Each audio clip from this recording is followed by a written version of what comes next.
আমি যখন মায়ের দেখে আইব্রো করতে যাই।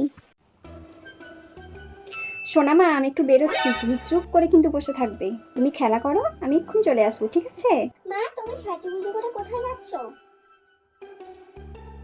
আমি একটু বিউটি পার্লারে যাচ্ছি। Beauty parlour? আরে মনে নেই তোমার? আগেরবারে তুমি আমার সাথে যেখানে গিয়েছিলে, আগেরবার আমি যেখানে আইব্রো করতে যাই সেখানে। মা আমি তোমার সাথে আগে যাব। সোনা মা, তুমি তো এখন অনেক ছোট, আইব্রো বড়রা করে, বুঝলে? না আমি বড় হয়ে গেছি, আমার ফটো তুলে দিতে হবে। আমি জানি না, আমি জানি না, আমি ফটো তুলবো, আমি যাব।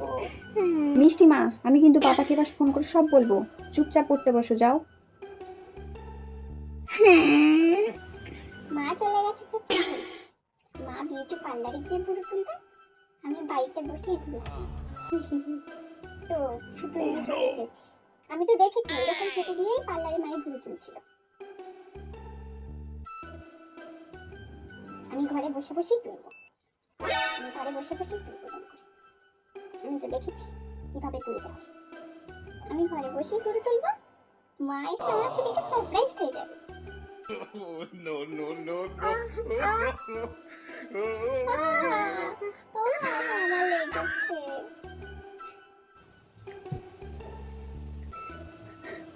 কি হয়েছে সোনা মা, কাঁদছো কেন? আমি পচা সুতোটা দিয়ে ঘুরে তুলছিলাম তোমার মতো, আমার চোখের মধ্যে ঢুকে গেছে।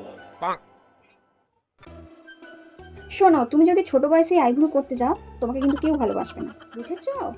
তাহলে আমি কোনোদিন ফটো তুলবো না। এই তো আমার সোনা মেয়ে, গুড গার্ল।